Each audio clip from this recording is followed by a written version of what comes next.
quantas pessoas tem? Ó, tem 3 pessoas, já é um começo, vamos.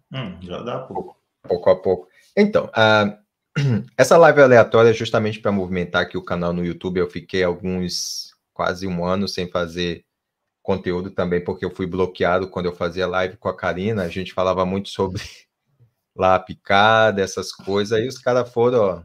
Quem não foi bloqueado, né? A gente foi bloqueado, aí eu fiquei desanimado, eu fiquei só com o Instagram mesmo. Então, ó, boa noite, Estúdio 17. De onde tu fala? Estúdio TV 17. Tá, quer merchan? Então, e aí eu vou começar a movimentar mais, porque dentro de 2 semanas a gente tem uma surpresa, eu e a Monique, a gente vai lançar um treinamento que a gente vai falar sobre o contexto histórico, filosófico, e a Monique vai ficar da parte clínica dessa ilusão de gênero. Vai ser bem bom, é um conteúdo único que a gente vai ajudar isso que está acontecendo aí no Brasil. Eu não sei se tu viu o Rodrigo postando, Douglas, a mãe daquela... Ela tem aquela ONG, Minha Criança Trans, né? Nossa, se tu ler as proposições dele, só aquela gente que gosta de criancinha, né? E aí ela dizendo, a minha filha, que é um menino, transicionou aos 3, 4 anos de idade. Cara. E aí é de um absurdo, e o problema não é a criança pode ser salva disso ainda, mas o problema é a mãe. A mãe, e o pai, tem pai também, ele aceita isso, e por aí vai. Então, mas o assunto não é sobre isso, né? O assunto a gente vai... o Douglas, ele é bem entendido a respeito dessas questões que estão acontecendo em Israel, na parte histórica filosófica. Se ele não sabe, eu posso acrescentar também. Ele disse que ele não sabe, mas ele sabe muito sim. Ficou colocando muita responsabilidade em mim, não, Rafael. Tranquilo. É que a gente é muito exigente. E aí a gente vai conversar um pouco sobre isso. Bom, eu fiz um vídeo sobre isso, foi justamente, eu copiei algumas coisas daquele vídeo do professor Lavo, que ele faz lá na Hebraica, eu até repostei no meu YouTube. E aí a gente vai entender mais, principalmente a partir do século XVIII, né, quando a família Saudi, é isso mesmo, Douglas? A família Saudi resolveu organizar aquela área lá que estava repleta de tribos ali, eles se matando entre si. E aí eles decidiram organizar aquilo lá e, na verdade, criaram, a partir dali já surgiu a primeira parte do Império dos Saudi. Eu era garçom do atual rei da Arábia Saudita, eu já falei para vocês, né? Quando eu morava em Londres, logo que eu cheguei lá, um ano ou 2 anos, eu trabalhei 8 meses na Harrods, e a Harrods é uma holding do Catar, e usar ali, cara, só os caras de dinheiro. Eu nunca ganhei tanto dinheiro com gorjeta ali, cara. Minha amiga um dia ganhou $12.000, assim, o cara foi lá, gostei de ti, deu $12.000 para ela. Sobrando. Beleza. Cara, assim, no primeiro dia que eu trabalhei lá como garçom, eu ganhei 14 libras, e a minha amiga ganhou dólar mesmo. Eu ganhei 14, eu fiquei muito, cara, é o dinheiro do bilhete único, né?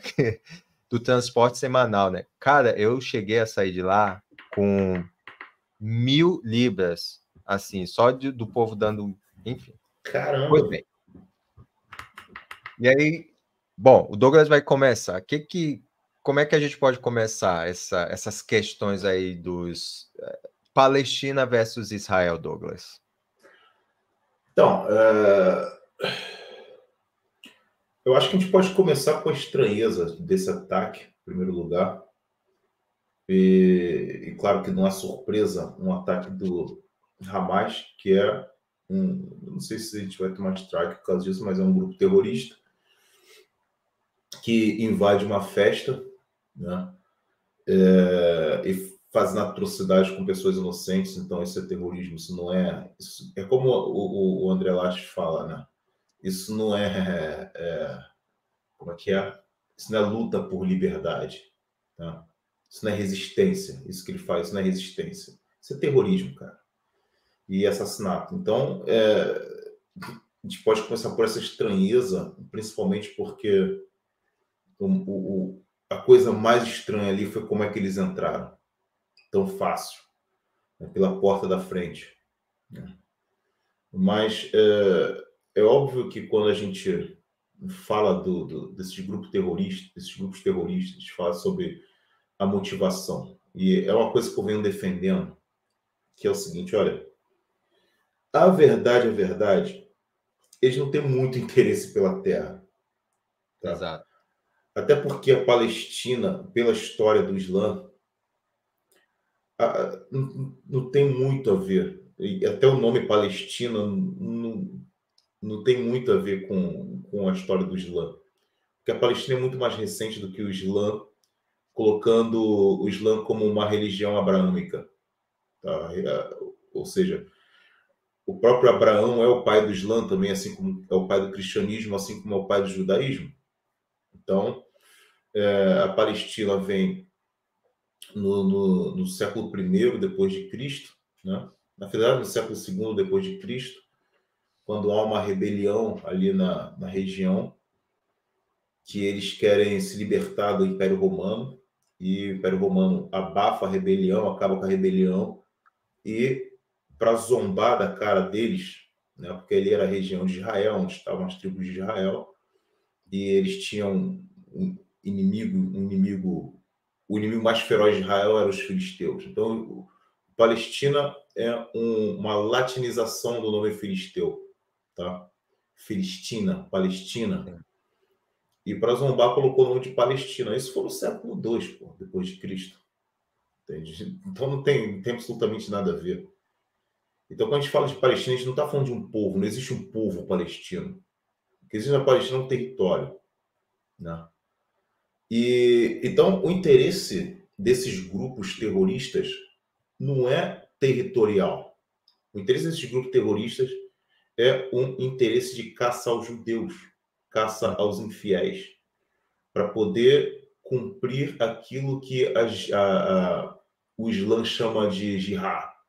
O Islã ele divide a sua devoção e a sua espiritualidade em duas partes. Em uma jihad interna, que é uma luta interna, uma luta do indivíduo consigo mesmo, com o seu próprio demônio. Ele tem que vencer aquele demônio com a ajuda de Deus, com a ajuda de Allah, né? E assim ele desenvolve, ele progride na sua submissão a Deus, né? O Islã quer dizer submissão a Deus. E a jihad externa, você já não luta com seus próprios demônios, com o inimigo interior que você tem, que te tenta fugir de Deus. A jihad externa é uma luta contra os inimigos externos. Esses inimigos externos são todos aqueles que não são submissos a Allah, submissos a Deus. E todos aqueles que não são submissos a Deus devem morrer pelo simples fato de que o Islã é uma religião globalista. Para o Islã, só pode vir o seu Messias, que é o Mahdi, né, quando a Sharia for aplicada no mundo inteiro. Isso é coincidente com o objetivo, por exemplo, do Partido Comunista. O comunismo também é globalista, porque o comunismo só pode vir a ser, né, o fim da história só pode vir a ser quando existir um comunismo internacional, um comunismo globalista. Uhum.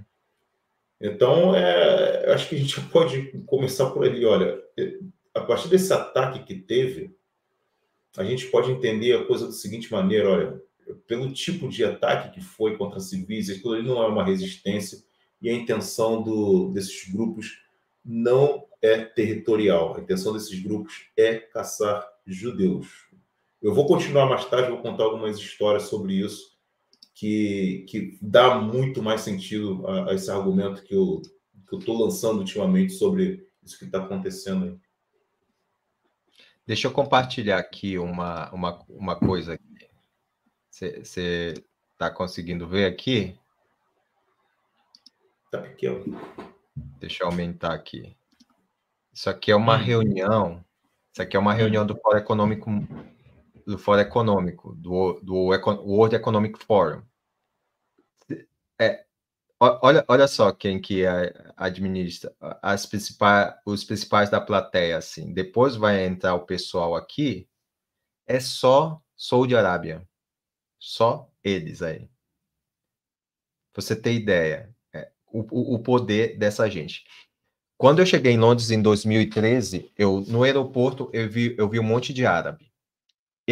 Árabe assim, não vou confundir. Isso, o Islã é uma religião árabe. As pessoas, não tem nada a ver árabe com o Islã. Não, o Islã é uma religião árabe. Aí, quando eu cheguei em Londres, eu vi um monte de, assim, de muçulmanos, mulheres com burca ou com scarf, aquele negócio que cobre a cabeça delas. E eu, na minha inocência, que assistia a série 24 horas, todos são terroristas, pobres coitados. Mal sabia eu que era eles que colocavam o dinheiro ali no Império Britânico. Que continua sendo o Império ali, continua sendo o Império. Aí depois os anos passaram e eu comecei a estudar, né? Aí o rei Charles, ele é padrinho de todos que estão ali. Até quando ele começou quando ele foi nomeado rei, aí as notícias dos sites como aquele... Nossa, esqueci o nome do site. É um site bem que eles dizem que é extrema-direita, mas é um site conservador. Eles falam, o primeiro rei muçulmano que o Império Britânico, que a Inglaterra vai ter, que o Reino Unido vai ter. E aí, a gente, com a nossa inocência, a gente pensa, não, é uma guerra do Ocidente contra o Islã. Na verdade, não é. Esse Islã radical, esse Islã radical que a gente conhece, que vocês conhecem, ele já está inserido no Ocidente. Em 1954, Cara, eu tô esquecendo o nome do título dos livros. Saiu uma senhora, ela ainda está viva, ela publicou um livro, depois eu vejo aqui, ele está salvado nos meus notes. Ela publicou um livro que só ela denunciava que a KGB e a força dos radicais islâmicos estavam ali dentro, 1974, dentro da Casa Branca. E ela provou lá com A mais B, tanto que ela ganhou muito dinheiro por isso, né? Coincidentemente. Mas o que a gente vê hoje, nem eu, se você volta 3 anos atrás, nem eu sabia que o radicalismo islâmico era conectado com Hitler e... não pode falar essa palavra aqui. Com o cara do bigodinho e por aí vai. Para ver o quanto que a gente não sabe de nada. A gente... é uma igreja, é uma guerra religiosa. Não é. Quer dizer, do ponto de vista, é uma guerra espiritual, sim. Mas isso ficou claro até quando o Douglas me relembrou no grupo sobre o Said Qutb. Eu nem sabia que o nome desse cara era Said Qutb. Quando ele era um egípcio, filósofo... Qual eram os outros títulos dele, Douglas? O Said Qutb. Quando ele foi para os... eu creio que foi em 1922 que ele foi para os Estados Unidos, para Nova York, e ele viu lá o inferno, segundo ele. E segundo ele disse assim, o Ocidente precisa ser purificado. O purificado dele é aniquilar os judeus e os cristãos. Quiser continuar, Douglas, exatamente. Essa parte é interessante, né? Quer dizer, você mencionou, por exemplo, a família Saud, né? A família Saud tem esse lance no meado do século XVIII, 1744, onde o Mohammed Saud se junta com o Mohammed al-Wahhab para poder organizar e unificar as tribos, né, que compunham aquela parte ali da Península Arábica, né, e unificar aquilo tudo ali. E organizar e constituir um Estado, não o reino. O reino vai vir só em 1933. Então, ele se junta, aquela parte, lembrando que era uma parte onde o Império Otomano não havia alcançado, né? Então não era parte do Império Otomano, então ele aproveita para organizar e formar um Estado, ele consegue fazer isso, ele junto com o Wahhab consegue fazer isso. O Wahhab sai dali e forma a primeira Liga Radical Islâmica, que é o movimento wahhabista, né? E desse movimento wahhabista é a semente de todo o radicalismo islâmico que a gente vê hoje, tá? E o berço desse radicalismo islâmico mais forte deles foi a Irmandade Islâmica no Egito, onde tinha não sei bem se a gente pode intitulá-lo como filósofo, mas era um grande intelectual, né, radical islâmico, que era membro da Irmandade Islâmica, que era o Said Qutb, que fez essa viagem aos Estados Unidos e fez aquilo que você acabou de falar, e a gente precisa purificar o Ocidente. O engraçado, e a gente vai chegar na Inglaterra, o engraçado é que em 10 anos depois, sai um livro, em 1933, 34, uma coisa assim, não lembro muito bem. Sai o livro aí sim, um filósofo que era muito, mas muito mais inteligente que o Said Qutb. Aliás, o livro do Said Qutb, quando ele escreveu depois que ele volta dos Estados Unidos, A Estrada Iluminada, vira um best-seller no Egito, entre a Irmandade Islâmica, forma muitos radicais islâmicos a partir daquele livro, tá, sobre a jihad externa, a jihad, como eles precisam espalhar a Sharia pelo mundo e purificar o mundo. E depois surge dentro de uma sociedade esotérica, porque o Said Qutb não era de sociedade esotérica nenhuma. A Irmandade Islâmica era uma coisa exotérica, uma coisa aberta para todo mundo. Mas na França, coincidência ou não, na França acaba surgindo algumas sociedades esotéricas islâmicas chamadas Tariqa, né? E nessa Tariqa tem aí sim um filósofo, um gênio chamado René Guénon. E o René Guénon não era o sheik da Tariqa, ele escrevia, ele teorizava em nome do sheik, em nome da Tariqa, tá?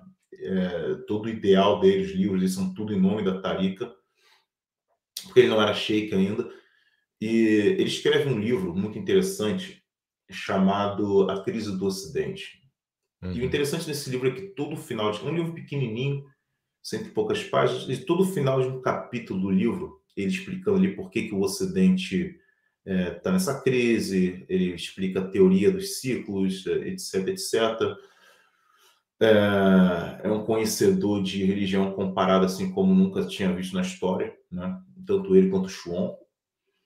E todo final do capítulo do livro ele fala o seguinte: olha, a crise do Ocidente só tem uma chance de parar. O Ocidente só tem uma salvação, que é voltar para as suas raízes tradicionais, mas sendo guiada pela luz do Oriente.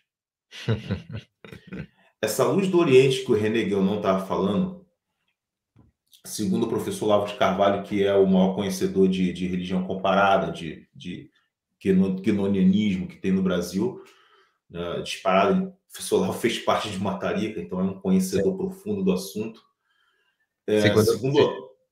Não, desculpa, quando eu tive lá dentro do clã lá que eu te falei, quando eu fui esse ano lá no Rio, me contaram toda a história da razão do porquê ele foi para os Estados Unidos e tem a ver com isso aí também.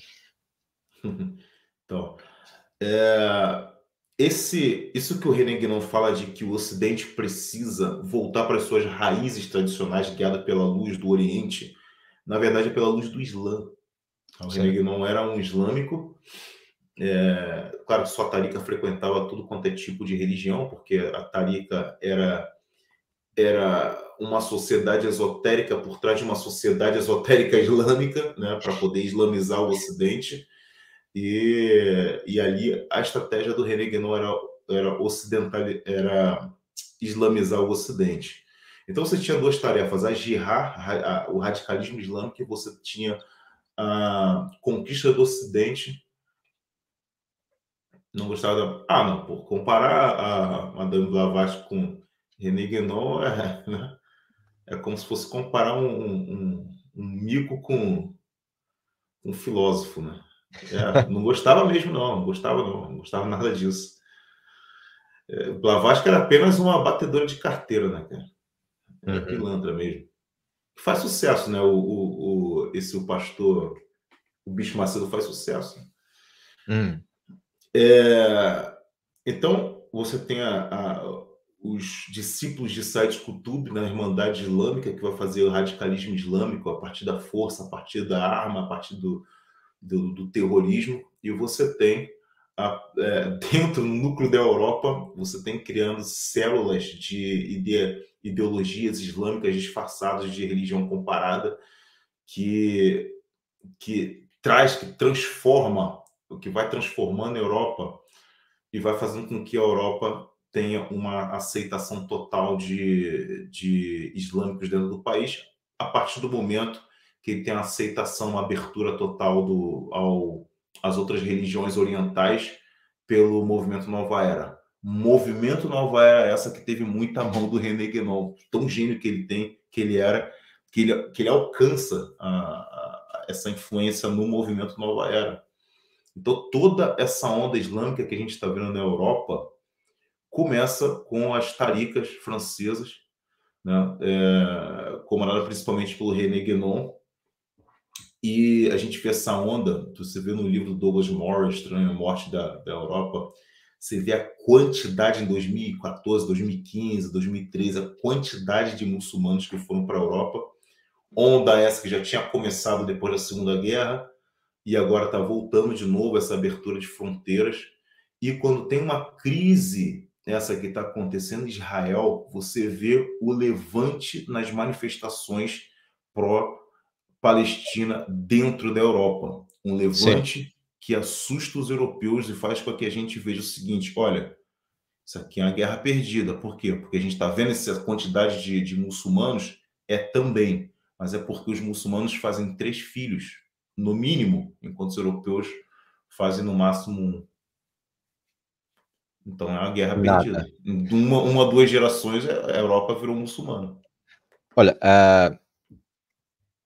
chegando lá eu sempre dou aquele exemplo que aconteceu lá no Irã. O Irã é esse que financia também o Hamas, um dos financiadores do Hamas, né? Além até o Lula financia o Hamas, né? Mandou 25 milhões de reais para o Hamas em 2010. Isso está muito bem documentado. A gente pode adquirir essa informação lá no site da transparência lá do governo. Em 1953, lá o Mohammad Mossadegh, quando ele se tornou presidente lá do Irã, presidente, esse conceito de presidente não é o mesmo que existe no Brasil, uma espécie de primeiro-ministro, quando ele pelo voto popular, ele percebeu que o Irã, com toda a riqueza do petróleo que ele tinha, você sabe essa história dele, Douglas? Eu acho que eu já contei. Ele quis deixar mais o lucro do petróleo dentro do Irã, porque vamos supor, eles recebiam no máximo 8% de lucro do que era refinado ali, porque quem refinava o petróleo ali eram as refinarias britânicas. E ele resolveu fazer um esquema justo lá para que a riqueza também ficasse, pelo menos, a ideia dele era que ficasse entre 20% e 30% a mais no país, e o país já era rico com isso. Com apenas os 8%, né? Mas era injusto, porque o Império Britânico tinha a maioria do lucro, apesar de ter as refinarias. E o que aconteceu? O Império Britânico se incomodou com isso, e ele criou uma campanha de difamação contra ele, associando ele a todos os movimentos terroristas que podiam existir naquela época, que nem era tão comum. E com a ajuda da BBC diretamente. BBC. Quem esteve envolvido foi a BBC, a CIA e o MI6. Aí a gente pergunta, a mando de quem? A mando de quem tem mais dinheiro, né? E, consequentemente, o Irã ele foi deposto, obviamente, e o Irã mergulhou num conflito civil, que aí, a partir de 1970, eles instalaram lá os ayatolás, e até hoje está assim lá. O mais curioso é que quem instalou eles lá, essa informação, quem instalou eles lá foi a coroa britânica, foi essa equipe, MI6, CIA e BBC, que a BBC é um instrumento do Reino Unido. E, consequentemente, eles estão lá até hoje. E quem que financia o Hamas também? E aí essas informações, elas não são colocadas na mesa para a gente compreender isso também, né? É óbvio que isso existe dentro, toda uma engenharia dentro disso, mas o Irã faz parte disso também. E quem que criou esse governo que está lá no Irã hoje? Só para colocar aqui. Pois você vê essa trama, por exemplo, a coisa que eu até comentei lá no grupo, né? Bom, para começar, ali na região da Palestina você tem dois grandes partidos, né, que é o Hamas, né, que Sim. supostamente venceu as eleições, e isso é muito estranho, venceu as eleições, né? Como é que um grupo terrorista vence eleições? Né? Ou Assim foi como o Talibã. roubado, ou o povo palestino. Não, Hã? não, pode falar. Não, assim como o Talibã hoje está lá como um partido que administra o Afeganistão, né? É, é. O Talibã a gente viu como é que eles fizeram isso, né? O Uhum. Hamas é uma coisa assim meio cinzenta, meio Brasil, né? O Brasil a gente viu também.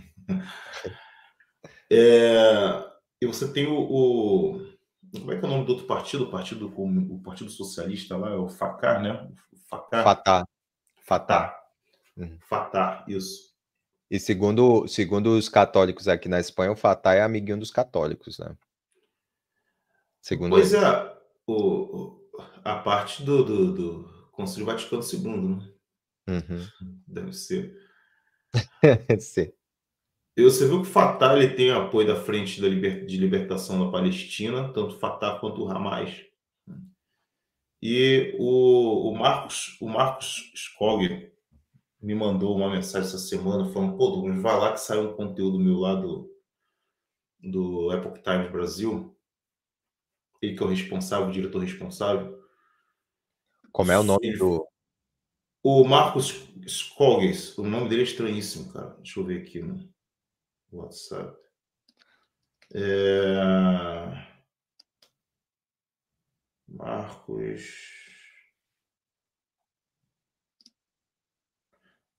Marcos Epoch Times está aqui só. Como é o Mas é nome na do. Epoch Times. Na Epoch Times Brasil, vocês vão ver isso lá. Né? Você vai ver um mínimo documentário que ele fez de 20 minutos. E é Uhum. muito legal porque é de um livro do Ion Pacepa, que eu li esse livro, inclusive, depois que eu vi esse documentário, eu fui lá dar uma repaginada no livro para dar uma pesquisada sobre o assunto, de como é que foi o financiamento soviético para a construção da Frente de Libertação da Palestina, como é que foi o treinamento soviético, inclusive a Yasser Arafat, como é que foi o treinamento soviético a grupos terroristas que hoje atacam Israel, porque a União Soviética via com maus olhos o Estado de Israel ali. Né? Então, eles fizeram um esforço através da KGB para poder treinar todo o radicalismo islâmico que queria pulverizar os judeus ali em Israel. Né? Uhum. Então, eles aproveitando isso, aceitaram de bom grado. Né? Então, você já tem o comunismo ali a favor de todos esses grupos terroristas. Então, é muito claro que tanto o Hamas quanto o Fatah são os dois pró-socialista, né? Um socialista e outro pró-socialista, ou receber apoio dos socialistas e comunistas. É muito claro, a China também dá apoio a grupos terroristas sunitas, tanto na Síria quanto no Afeganistão, e certamente o Hamas, como um grupo sunita, recebe apoio da China. Isso é uma suspeita minha, não tem como provar, mas isso eu tenho quase certeza que tem dedo na China nessa invasão que houve, e eu tenho alguns argumentos que corroboram com isso.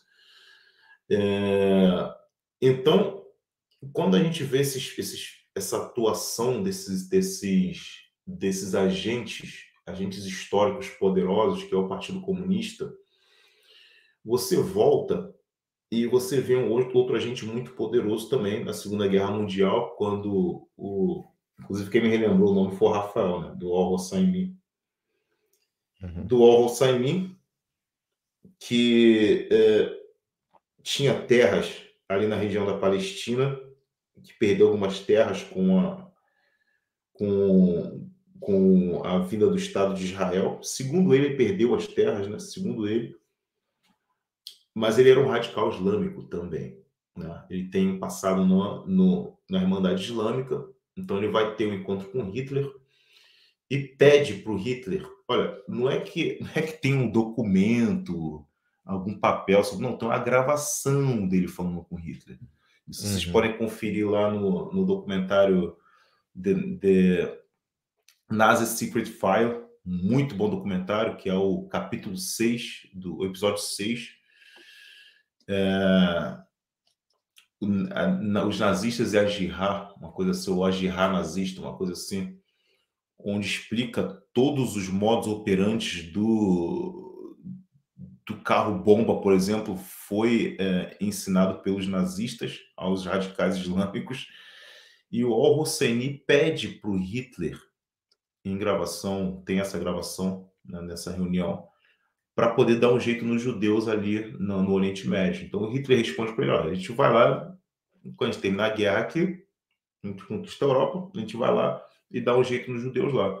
Quanto a isso, você vai minando, destruindo os judeus que estão espalhados por ali, que a gente, quando descer, a gente vai para aquela região e destrói os judeus que tem lá. Logo depois que acaba a guerra, se constrói, então, o Estado de Israel, né? Eles decidem o Estado de Israel, e o Al-Husseini diz o seguinte: que bom que eles fizeram esse Estado de Israel, né? O Estado de Israel não foi uma coisa muito de repente, tá? Muitos assentamentos foram chegando, foram crescendo ali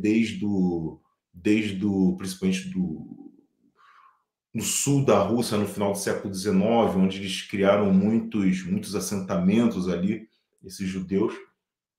Depois da Segunda Guerra, claro, com o Estado de Israel. Ele fala: que bom que houve esse Estado de Israel, porque assim a gente não precisa ficar caçando judeus pelo Oriente Médio, pela África, pela Europa.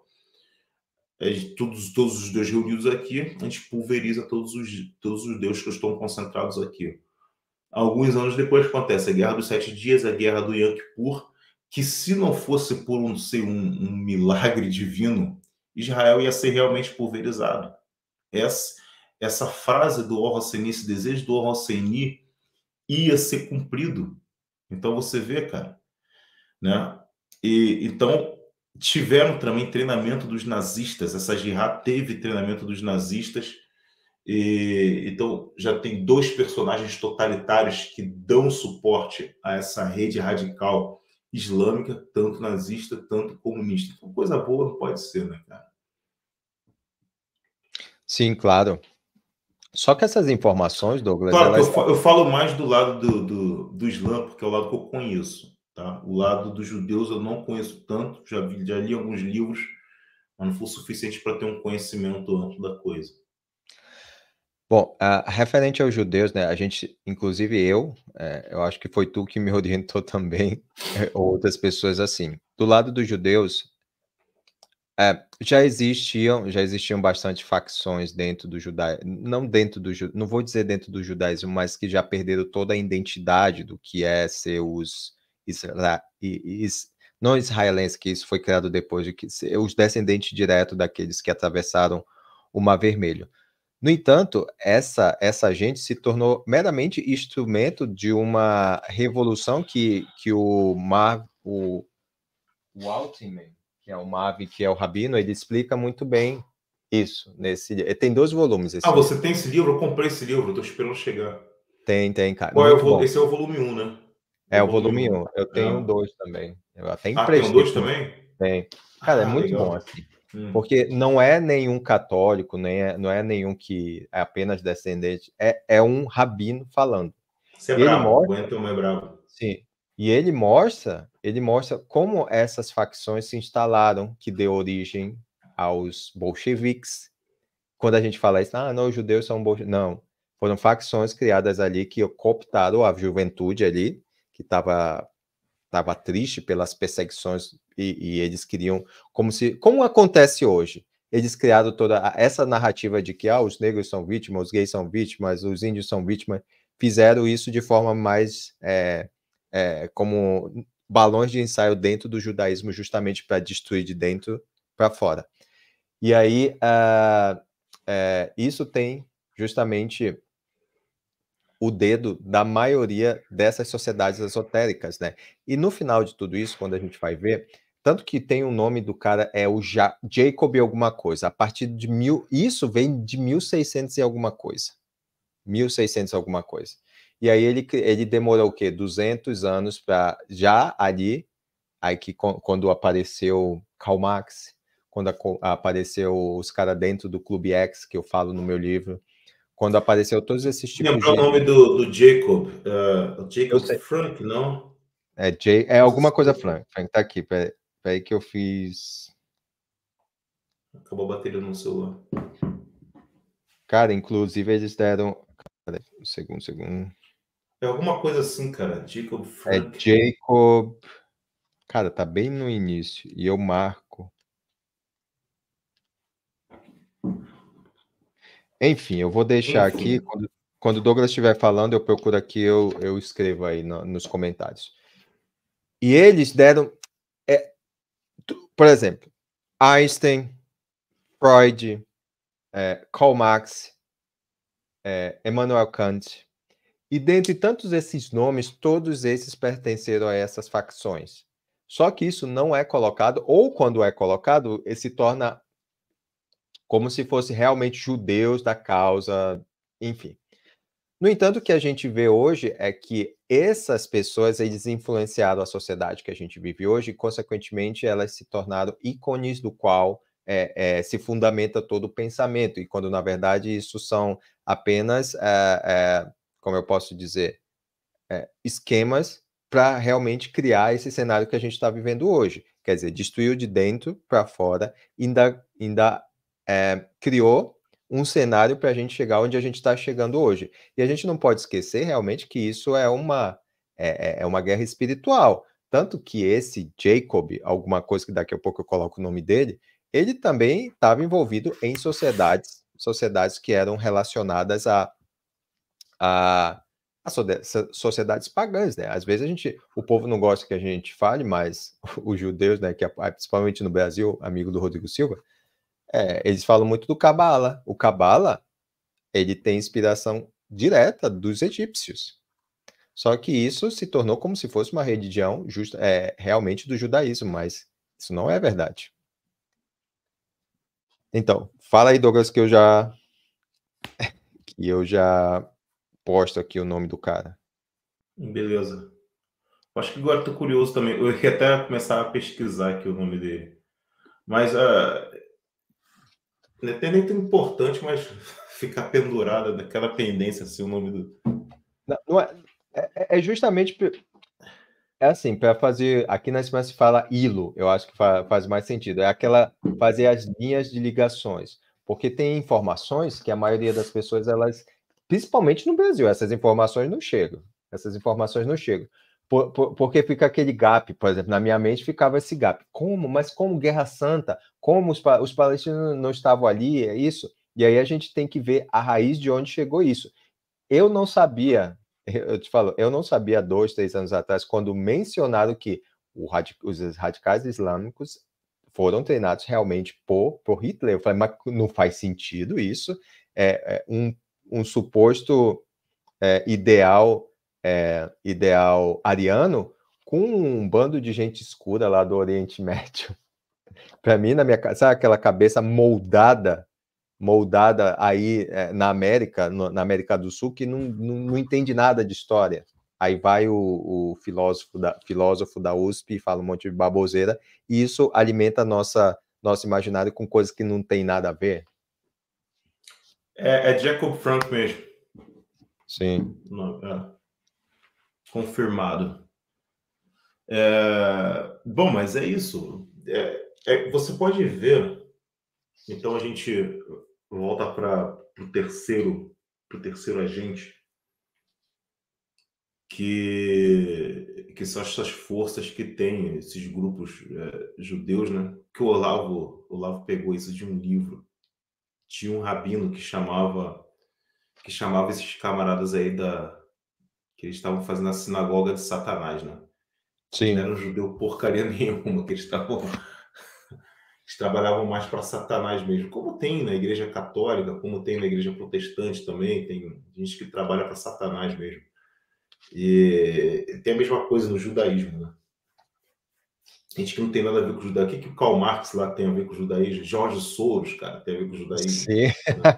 Aí quando a gente fala Cara, mal de Jorge Soros, é antissemitismo. Os caras criam todo esse embrolho aí pra gente, como se fosse antissemitismo. Tudo que o cara fala, ele sempre tem uma resposta aí, igual quando relacionado a gênero, o menino que, eu não quero mais ser menininha porque a disforia de gênero foi, aquele é gênero fluido. É o mesmo esquema. pois é. Então a gente começa a entrar num terreno extremamente complexo, muito complexo, que eu ainda tenho que escrever sobre isso para organizar esse raciocínio, mas é a confusão que é Israel hoje em dia, a sociedade de Israel, porque é o seguinte, outro dia eu fui aqui no restaurante, é uma coisa que vocês estavam até comentando lá no grupo, eu não comentei, mas eu fui num restaurante num dia de sábado, e era antes de um dia especial para os judeus. No dia seguinte, a gente foi até numa sinagoga ver. Pô, Lindíssimo, uma é o, sinagoga, é visitamos o a Yom sinagoga e Kippur. tal. Foi Yom Kippur. Sim, porque eu perdi, eu geralmente eu sigo uma semana, né? E eu esqueci, e quando vi já passou o dia de fazer jejum e eu, puta, me ferrei essa semana. Esse Yom Kippur, aí só o ano que vem agora. Ah, mas você é judeu? Sou descendente, mas a minha mãe não é judia. E Ah, aí, porque o jejum de 25 horas espiritualmente é bem importante, assim, você tem um hum. impacto tanto na saúde quanto espiritualmente. Aí eu passei a fazer esse jejum de 25 horas. O primeiro ano foi bem difícil, mas depois vai que é uma beleza, assim, tranquilo. Então, no sábado, eu visitei um restaurante judeu. O restaurante estava aberto, normal. E eu achei aquilo tudo muito estranho. Porque como é que um restaurante judeu vai estar aberto no dia de sábado? Então você vê, por exemplo, no Israel, você vê que o maior, a maior festa LGBT está em Tel Aviv, né? Então, quando o pessoal estava atacando Israel, estava tendo uma rave. Diz que é uma das melhores raves do mundo, acontece em Tel Aviv. Então, é uma raiz muito forte do progressismo. E como Israel é um país muito pequeno, né? Pois é. Isso aqui eu, isso aqui eu peguei lá numa feira no Rio de Janeiro, que me convidaram, e aí eu peguei todo um monte de folder disso, eu falei, nossa, muito a ver, né? Muito a ver. Uhum. Então, você vê esse movimento crescente do progressismo em Israel, só que sempre existiu esse progressismo lá.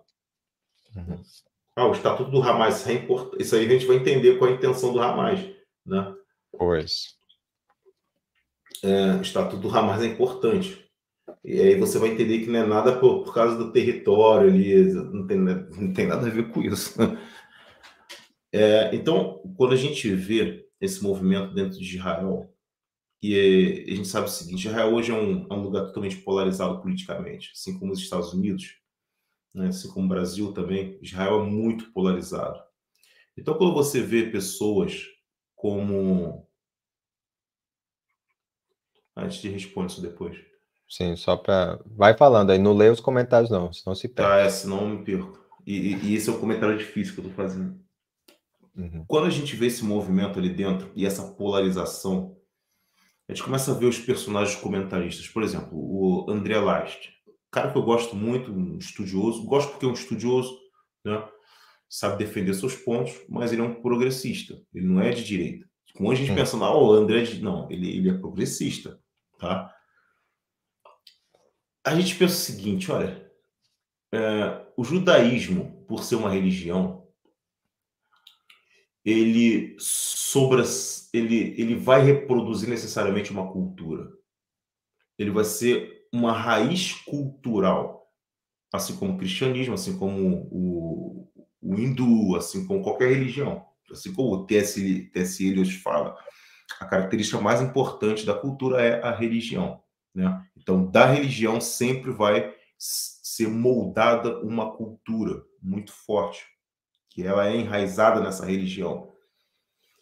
E quando a gente vê esse crescimento progressista dentro de Israel com uma força avassaladora que eu acho que só se compara aos Estados Unidos, óbvio que a gente está vendo um declínio da cultura judaica original, né? Da cultura judaica religiosa, e uma ascensão de uma cultura secular, uma cultura, não vou dizer laica, mas uma cultura mesmo mundana, né? Dentro de um Estado de Israel, onde se junta supostamente pessoas religiosas, pessoas judaicas, mas em algum tempo floresceu uma cultura judaica, até cristã, porque tem muitos cristãos ali, até muçulmano ali também, mas está sobressaindo muito a cultura progressista dentro de Israel. Então a gente vê o seguinte, olha, no Irã, a gente tem um movimento também que é um movimento que quer derrubar a teocracia iraniana. Eu sou contra a teocracia iraniana, eu sou contra qualquer teocracia, mas que é muito estranha a derrocada de uma teocracia por alguns tipos de protestos, alguns tipos de personagens que estão fazendo protesto. Quem são os personagens que estão fazendo protesto? São pessoas que querem movimento LGBT dentro do país, quer movimento de não sei o que dentro do país, movimento ecológico dentro do país. Então, cresce o mesmo movimento que cresceu em Israel. Então, é óbvio que tem um certo tipo de câncer crescendo, tanto dentro do mundo islâmico quanto dentro de Israel, que eu penso o seguinte, olha, possivelmente o Israel realmente fechou os olhos para a entrada de terroristas dentro do país, possivelmente, estou especulando aqui. Os terroristas sabiam da retaliação e o Netanyahu vai ser obrigado a bombardear e acabar com o Hamas na faixa de Gaza, tomar a faixa de Gaza. Então, o que vai acontecer? A popularidade do Netanyahu vai baixar, né, por causa desse massacre. Entra um partido de esquerda e Israel vai ser ocupado, vai aumentar essa esquerda progressista dentro de Israel, que já é muito grande, vai enfraquecer ainda mais a cultura judaica dentro de Israel. O Hamas acaba, né? O Fatah possivelmente entra no poder e você enfraquece a força do radicalismo islâmico, dando mais abertura para uma força globalista ocidental, não só dentro de Israel, mas dentro das partes islâmicas fragilizadas pelo próprio ataque de Israel nessas áreas. Isso é um jogo muito complexo, muitíssimo complexo de geopolítica, que eu estou apenas fazendo uma análise aqui, não, eu estou especulando, mas que faz muito sentido mesmo. Mas ficando nesse nesse esquema de especulação, porque é muito estranho, não só, a gente estava discutindo isso até no grupo do F5, a primeira pergunta quando eu vi isso foi a que eu fiz, né? Como que, não só o Mossad, tem outros ali ajudando, como que isso aconteceu? Como que um sistema de segurança, um dos melhores, ou o melhor do mundo, permitiu que isso acontecesse? Assim, assim, quem estuda sobre inteligência e as agências internacionais, ou agências de inteligência, isso seria impossível. Possível, principalmente o Rafael, só rapidinho, tem um outro Rafael que ele estava na festa. Uhum. E ele falou o seguinte, quando tem essa festa em Tel Aviv, é perto da faixa de Gaza. Uhum. E eles mandam para a gente a localização 8 horas antes da festa. Isso para mim já é estranho. Uhum. Você manda a localização 8 horas antes da festa, num lugar perto da faixa de Gaza, Uhum. e você não tem nenhuma proteção, assim, mais do que proteção militar, porque teria que ter tido proteção militar ali, você não tem um escaneamento da área o tempo todo para ver se tem uma possível aproximação de gente suspeita? Porque os caras, meu irmão, foi estilo Mad Max, foram de moto, de Sim, caminhonete, caindo muito de arcaico, paraquedas. entendeu? Então, o Mossad, o serviço de segurança, o serviço secreto de Israel, facilmente escanearia a movimentação ali na parte na parte depois do muro ali da faixa de Gaza para ver a movimentação o tempo inteiro enquanto está rolando a festa. Então isso é muito estranho, cara. Tem uma brasileira, ela até escreveu um livro, se eu não me Anyway, engano. Sim. Tem uma brasileira, se eu não me engano, ela até escreveu um livro e ela serviu lá nas Forças Armadas de Israel. Ela falou, eles sabiam quando uma formiga se mexia, quando algum bicho se mexia, quando se aproximava daquela do Iron Dome, é o Iron Dome, se eu não me engano, que se fala. E como que eles não preveram isso? Aí, entrando no padrão mundial que está acontecendo, aconteceu lá o que aconteceu no Capitólio, aconteceu o que aconteceu no 8 de janeiro no Brasil, e aconteceu isso sem o serviço de inteligência não prever nada, não saber de nada, eu não sei, ou especulando, isso aqui é especulativo, ou será que isso teve um propósito? É Pois óbvio é. que esse conflito, isso que a gente está falando aqui historicamente é genuíno, são informações que estão muito claras sobre o radicalismo islã, essas coisas, mas também a gente sabe que existe essa outra força, o globalismo se instalando aí. E Israel, ela é um ponto foco do sentido espiritual, nesse conflito aí que a gente está conhecendo. E ela é o símbolo do judaísmo e do cristianismo, a religião em si. E quando se fala da religião de Israel, o judaísmo, a gente lembra da Terra Santa, né? Como a gente conhece nos meios de comunicação. Mas, observando isso, bom, a gente pode supor que seria algo interessante para essas forças globalistas que estão aí, que estão levando tudo. E como eu mostrei agora há pouco aí do Fórum Econômico Mundial, quem é que está o Fórum Econômico Mundial representa o que eles estão instalando, é como se fosse um roster de tudo que está acontecendo. Sim, sim. E aí a gente vê, é muito óbvio.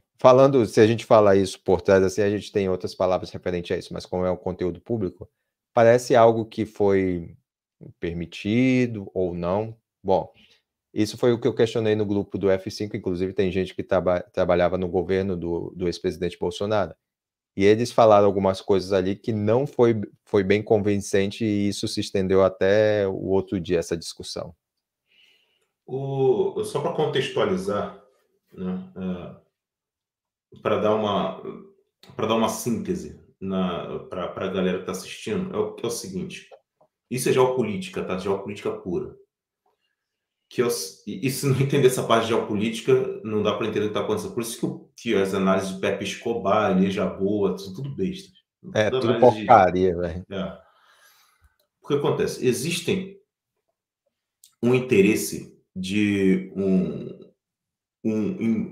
não é um imperialismo do estilo romano, mas seria um certo tipo de imperialismo, mas um interesse em um governo global por três agentes diferentes. Só rapidinho, Doug. É isso que o Carl Kingsley começa no livro dele, o Tragent Hope. Ele fala justamente os chefes, aqueles que estiveram assim, os mesmos a mesma ideia que tinha do Império Romano, são os mesmos que querem instalar isso. É como se ele disse, os descendentes desses que estão aí, o Carl Kingsley. Que é uma autoridade do assunto, né? Do globalismo, né? Pelo menos o globalismo ocidental, né? Ele escreveu Hope, né? nesse livro aqui. Foi traduzido agora para o português Sim. no Brasil. Qual editora? Não sei qual A editora. Vide, Editorial Vide. Isso Vide, foi uma legal, cara. Isso eu acho que foi uma recomendação minha, hein? Porque o menino que trabalha com eles me perguntou, ele falou, qual o livro que tu acha? Mas depois ele desapareceu, eu acho, porque eu não quis publicar meu livro com eles. Ele parou de falar comigo. ou você ou o Olavo, né? Mas o Olavo Correto. falava isso tanto tempo, ele deveria ter publicado há muito tempo, então deve ter sido você. Bom. Mas existem três agentes, tá, com interesse em um governo global.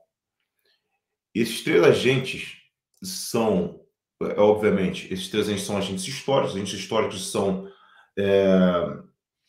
são pessoas ou famílias que têm ações que transcendem uma vida humana, ou seja, pessoa não pode ser uma pessoa.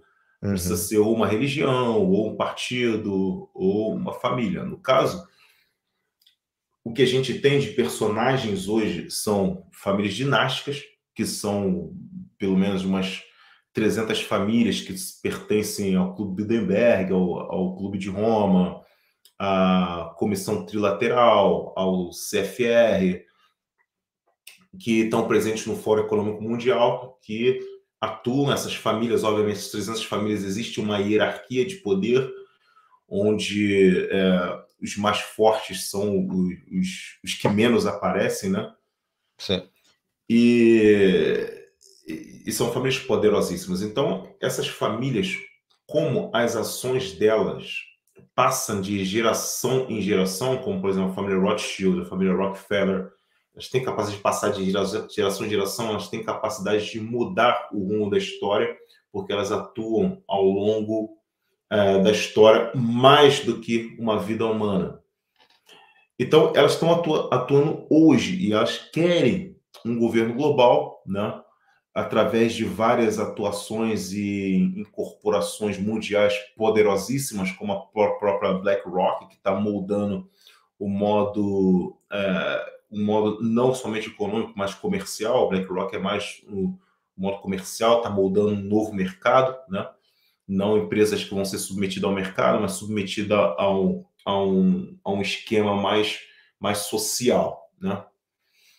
É mais social, obviamente, porque é mais fácil ser controlado, como o esquema da ISG, né? Sim. Então você tem as famílias dinásticas, né?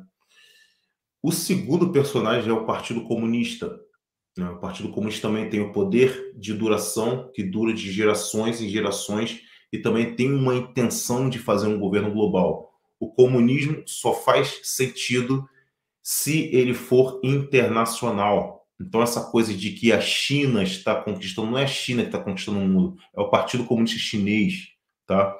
E o Partido Comunista Chinês está conectado com todos os partidos comunistas no mundo, com o Foro de São Paulo na América Latina, com a Rússia, etc, etc.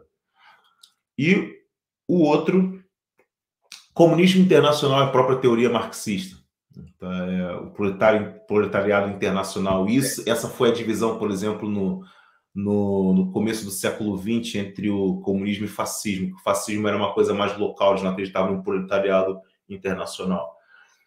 E o terceiro é o próprio Islã. Como eu expliquei para vocês, o Islã tem um interesse em um governo global, né? Em uma Sharia global, e Sharia é um governo, é um Estado. No Islã não existe separação entre religião e Estado, isso não faz o mínimo sentido. Por exemplo, né, no período de Maomé, na época de Maomé, Maomé era o próprio Estado, não, era porque ele era simplesmente porque ele era respeitado por todo mundo, é unânime, né? Ele era o próprio Estado. Então, essa parte, por exemplo, sunita, que era a sucessão do califado, isso era inseparável. O Estado e a religião, né? Isso foi um berço, a semente do Império Otomano. Então, são esses três personagens que estão lutando hoje em dia por um governo global. Às vezes, eles se unem para um objetivo comum, como a gente vê muitas vezes acontecendo. E qual é esse objetivo comum para o qual eles se unem? Eles se unem para destruir o que há de mais forte no mundo, que é a civilização e a cultura ocidental, que é a judaico-cristã. Então, isso só para sintetizar que existem três personagens. Os globalistas, metacapitalistas, ou seja, as famílias dinásticas, o Partido Comunista e o Islã, em disputa para ver quem vai governar o mundo. Que eu acho que isso não vai acontecer. Porque, como tu mesmo sempre afirma, antigamente eu até pensava que eles tinham completo ah, direcionamento, que eles realmente poderiam acontecer, mas o que a gente percebe é que isso não é verdade, assim, isso é falho, eles falham entre si, até porque eles também brigam entre si pelo poder. E aí eu acreditava, antes de te conhecer, que eles poderiam realmente conseguir instalar isso. Só que a gente esquece que tem muito mais ingredientes, até nós, com os 5%, eu acho que nem chega a 5% dos despertos, até esses incomodam realmente os planos dele. A gente viu essas agendas sempre serem postergadas e provavelmente, talvez, essa 2030 já estavam falando, não estavam falando, a 2050 é outra agenda em si, mas eu acho que é como se fosse um plano B, se a gente for ver realmente as proposições deles.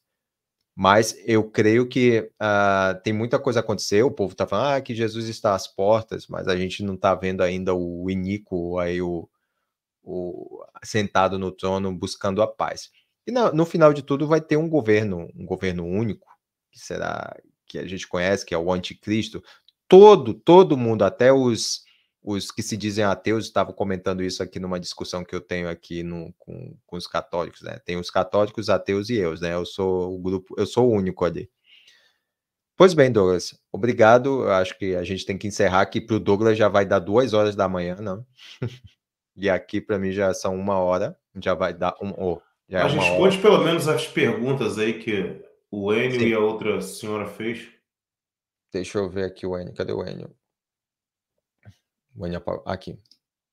O Enio, quando falamos de judaísmo, nos remetemos à religião. Quando falamos de Israel, falamos de povo e cultura. A qual está inserido o próprio judaísmo? Não Quero existe saber. povo e cultura sem religião. Não existe povo sem cultura, tá? Uhum. E não existe cultura sem religião. A qual está inserido o próprio judaísmo? O judaísmo não pode estar inserido na destruição da cultura. Tá? Então, E- é alguma outra coisa que está acontecendo ali. porque eu creio que o judaísmo que o Enio quer saber é justamente aquilo que foi especificado no passado, foi a criação de um povo que foi separado. Será que esse povo vai autodestruir-se? Eu creio que isso não é possível. Não é possível isso que já. São 6.000 anos, vamos supor. Vamos supor que o mundo tenha 6.000 anos. Isso é uma hipótese. E esses 6.000 anos que o judaísmo funcionou, que deu toda a origem ao que a gente vê hoje dessa liberdade ocidental, ou essa moral que também foi essas leis morais que trouxeram a gente onde a gente está hoje, eu creio que ele não pode autodestruir-se. O que tem justamente são os infiltrados, falando no português, claro, os infiltrados que querem destruir isso por um plano que vai muito além do político, mas sim do espiritual. E não sei se ficou claro. Ficou claro para ti? Sim, sim, sim, sim, sim. Espera aí. Absolutamente. Cadê a outra? Tá aqui. O momento de diversão próximo da terra do inimigo. Baixar as guardas não é Não, esse. mas não era esse. Não Não, era não é esse. esse. Aqui.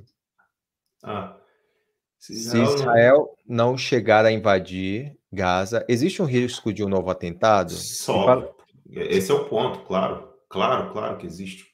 Eu creio que vai haver muito mais, e tanto ao redor do mundo, que a gente. Olha o que aconteceu na Bélgica. Isso aí é como se eles É tivessem. isso aí. O ah, lance agora, o Rafael, desculpa, o lance agora não é mais Gaza. Gaza vai ser destruído. sim. O lance agora, a caça vai ser na Europa, nos Estados Unidos e no mundo.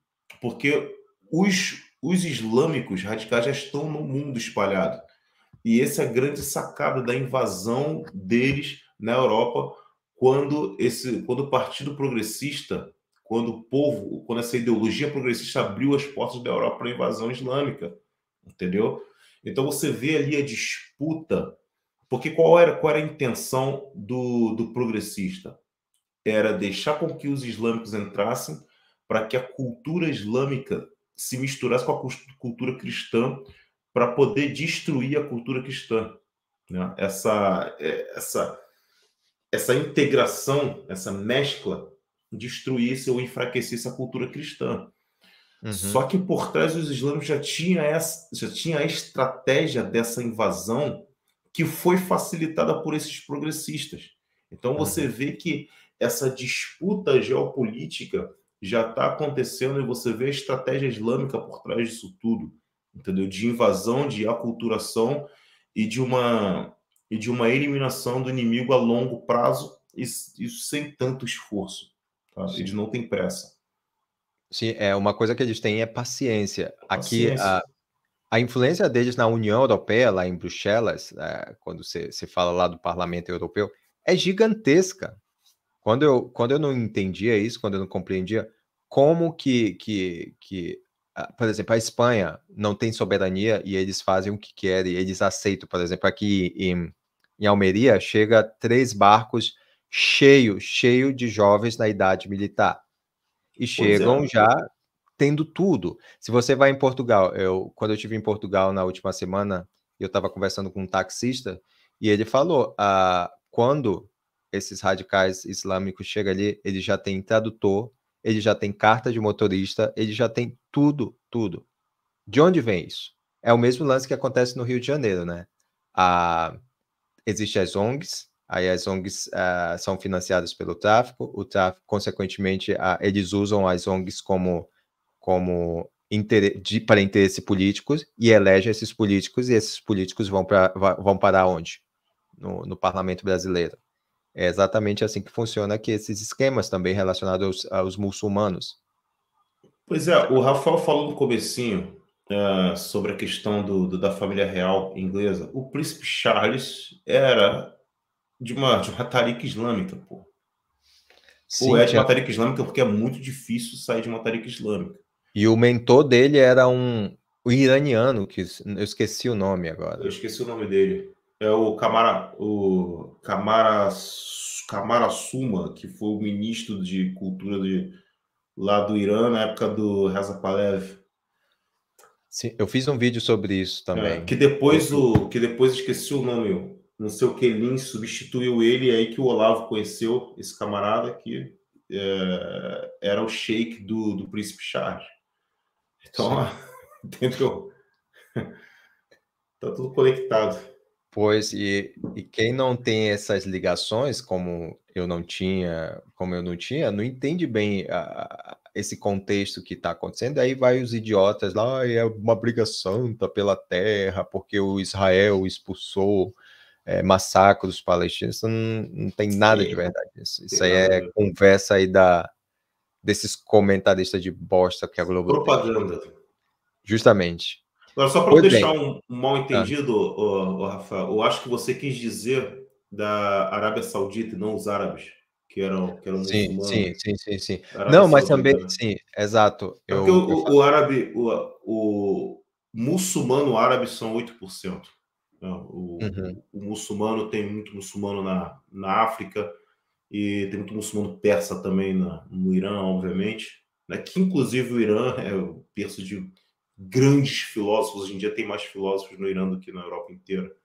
O Olavo sempre repetia isso. Mas é isso aí. Eu não sei se Mas foi na o Arábia professor... Saudita, obviamente, é tudo islâmico. Sim, eu não sei se foi o professor Olavo que falou que o Islã era uma religião da arábica em si. Eu não sei se foi ele, eu vou pesquisar isso, mas enfim. Se bem que faz sentido o que você está falando, porque mais do que Lutero para a língua germânica moderna, que Lutero foi praticamente o inventor do germânico moderno, do alemão moderno, o Maomé foi o grande introdutor do árabe que a gente tem hoje, né? Da língua árabe, que é através do Alcorão que se introduz a língua árabe. E nesse sentido é verdade mesmo, tá? Dá de razão. Pois bem, isso aqui foi uma conversa assim de última hora, que o Douglas estava de bobeira e eu também. Deixa aí tuas redes sociais, Douglas, para o povo te seguir. Eu sempre falo de ti também nas minhas postagens. Bom, aqui está em Shadowban, é o próprio Douglas Lisboa, né? Sim. É arroba o próprio Douglas Lisboa no Instagram. Eu estou muito ativo no X, não, agora, Uhum, que é o antigo Twitter, né? Lá uhum. é Douglas DL Corp, de Corporation Corp. Eu não consigo mudar esse nome, ele não permite. E tem o podcast Além da Ordem do Caos, no Spotify, que vai ser um Pois. episódio aí daqui a uns dias. Pois sigam o Douglas, porque o Douglas tem muito a ensinar para vocês, né? Ele é um estudioso, ele é um desses que criava caso desde a época do Orkut, né? Desde a época do Então, Orkut. e vocês sigam-me no Instagram, Rafael.Sanzio, e também compartilhe essa live, porque eu vou passar a usar mais o YouTube. Eu sei que o YouTube a qualquer hora pode me banir, e é por isso que eu vou postar esse vídeo também lá no Rumble. Mas isso aqui é justamente para essas conversas mais extensas, né? Tem que fazer conteúdo rápido. Não. Quem quiser entender que vá para os conteúdos extensos, porque essas coisas de superficialmente não funcionam justamente comigo, né? Obrigado por quem está aqui presente e compartilhe essa live, tá bom? Tchau.